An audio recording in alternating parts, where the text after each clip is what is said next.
Hey guys, Prepper Madness back at you here today. This video is mainly for Huples, okay, because he was having a bit of trouble with that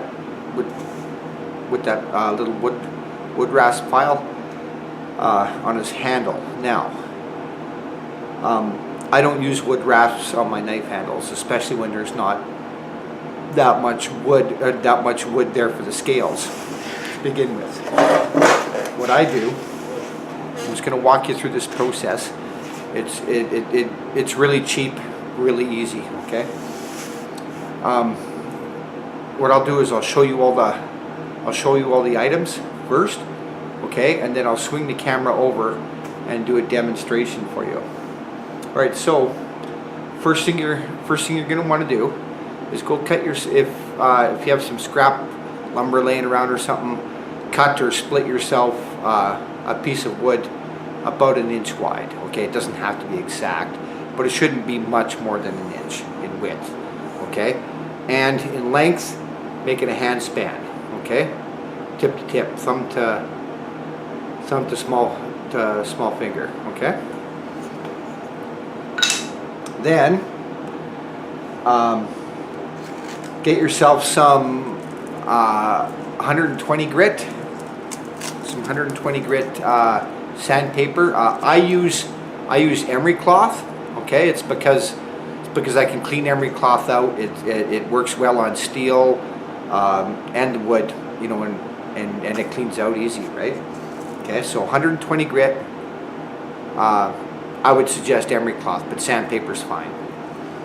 Okay, and grab yourself a full sheet of 220 grit. Again, this is emery cloth. Okay, it's a little more expensive than sandpaper. I think 25 sheets is like $6 or something. Home Hardware or Canadian Tire. They can get them at both places. Both these things, you can get them at both places. So emery cloth. Okay, you'll thank me later. I'll do some more videos with that emery cloth on related stuff. Okay, cut yourself 2 strips of cardboard. All right, and get yourself 1 4-inch C-clamp. I think these are about $8 at Canadian Tire. You'll thank me for this later too. Okay, now I'm not doing this video because I think anyone's stupid. If you don't know something, you just don't know.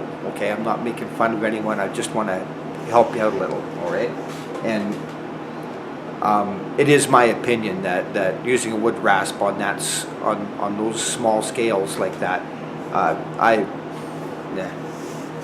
Okay, so what I'm going to do here is I'm going to run you through a small series of exercises which may seem slightly pointless, but they're not. They're going to get you. They're going to get your frame of mind moving into the project at hand, rather than just jumping into it and hoping for the best. Okay, so taking that stick that you just cut, I'll put the camera down low here.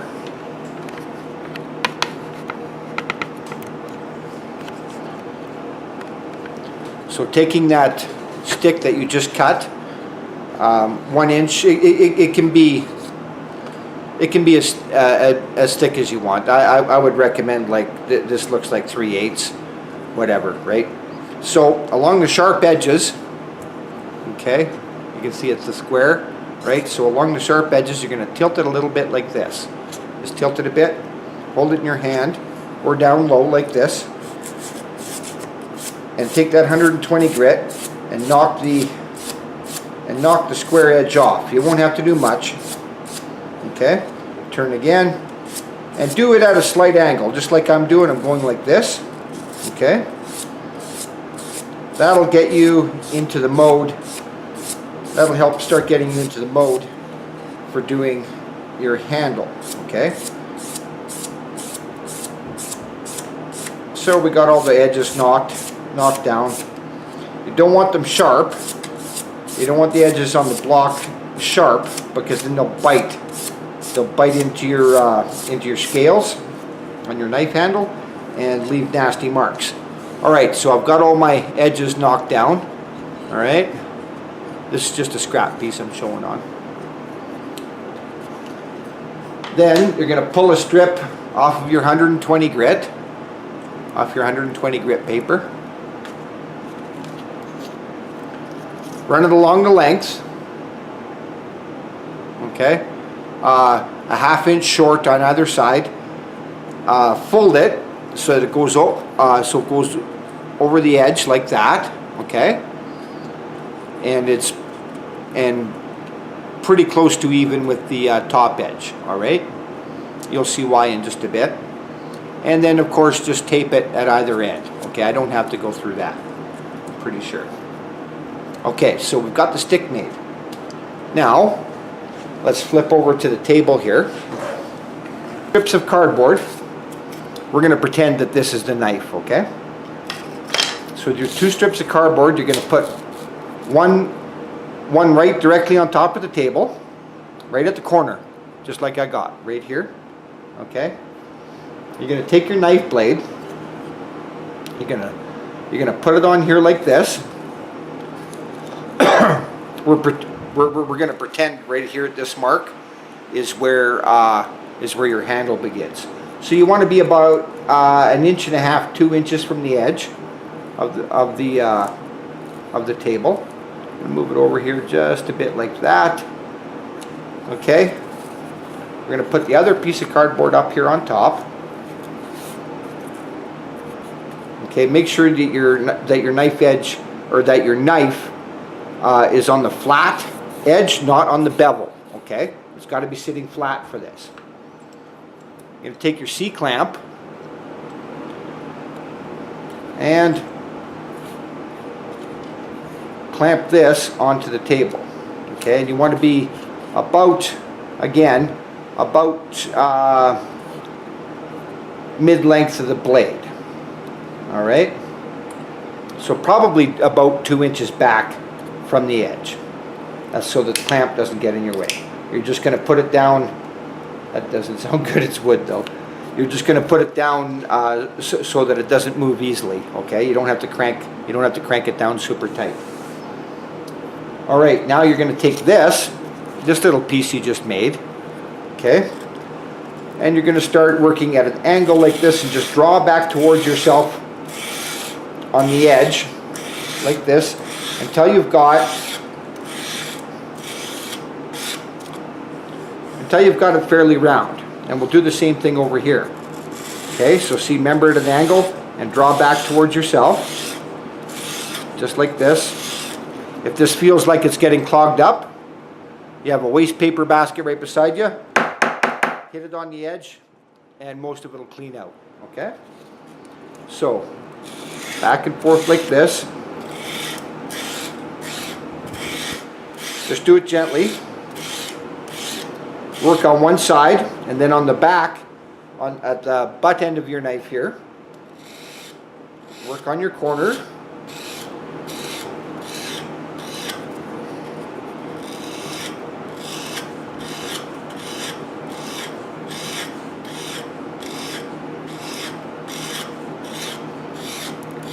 And get around it just like that. Okay?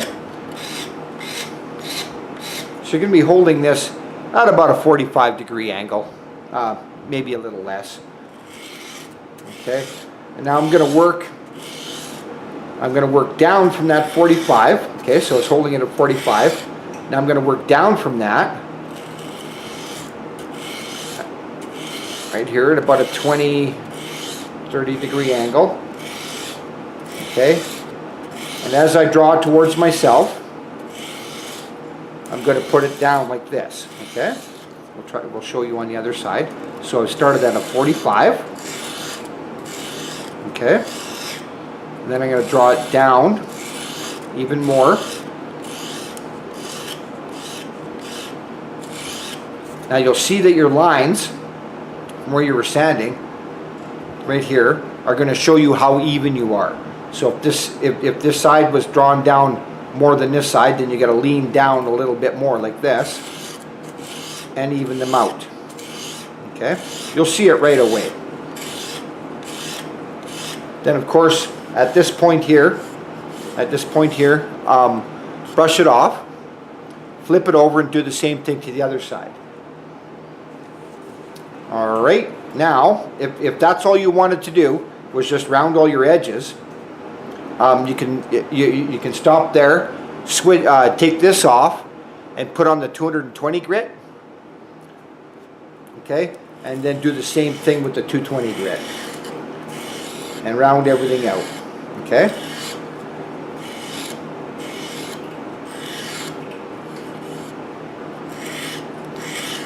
So you're going to see that this is much easier to do rather than holding it in your hand and going like this, right? That's kind of haphazard and a little more difficult and can be frustrating. Doing it like this with a clamp down is going to make this so much more relaxing for you. Okay, anyhow, at this point, if you want, okay, you can take the edge now, the edge of this, and make little notches if you like. You can cut little notches in just like this and round them all out quite nicely, and they'll add a little bit of character and possibly even a little more grip into your knife. Of course, this is moving on me now. I didn't straighten down enough. There we go.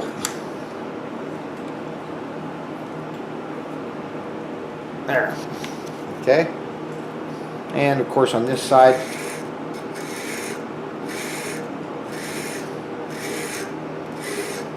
same thing.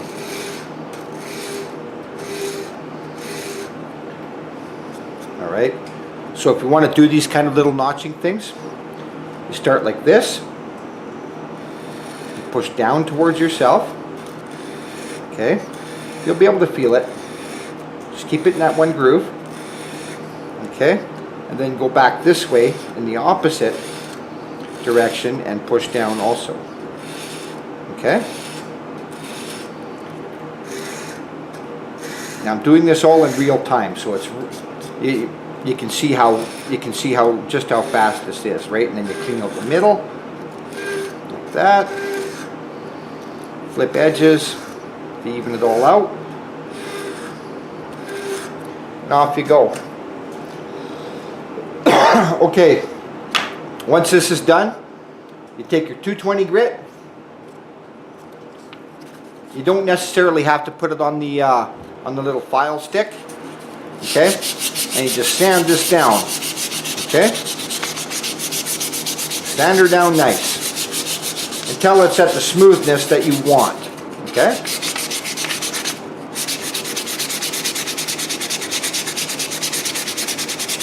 Now I'm going across like this at an angle. Okay, I'm just going to slow down this way here. And now, when I reach the end, I'm going to go across at the opposite angle. This is called cross hatching. Okay? Just like that. That helps to keep any of the sandpaper scratching to a minimum. Okay? And back this way. And you don't have to press hard, just back and forth like this. Okay? And on your edges.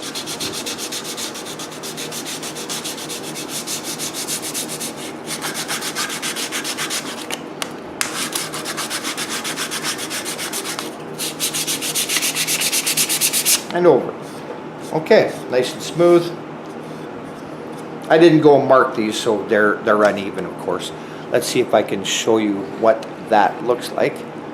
Right here, these are the notches that I was doing. You can just go all the way along your knife like that, or all the way along your scales, your handle, just like that, and make nice little notches. All right, I hope that was helpful. You can also do it here on the, let me swing the camera.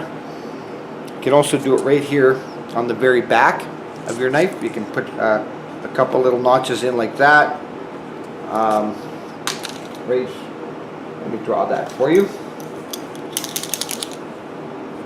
Yeah. So you can go like this, right here, And then to match them up pretty like this on the corners, right there and right there. I actually think that you'll find this quite meditative, especially if you clamp it down. You got both hands free. There's no wiggling around and scratching it up and all that sort of stuff. So, whoops, just so you can see what I was talking about at the back end, like that. Okay. And then just match them up on the same side, or on the opposite side. Huples, I hope that helped you out. That's just a suggestion. It's not a must-do commandment. It's just what I find easier to do, and it makes for nicer results. And it breaks you into learning the next concept, like in filing or using a rasp. Rather than jumping right into more advanced hand tools. I find this way to be really, really easy. Okay, I hope you found that helpful, buddy. You take care.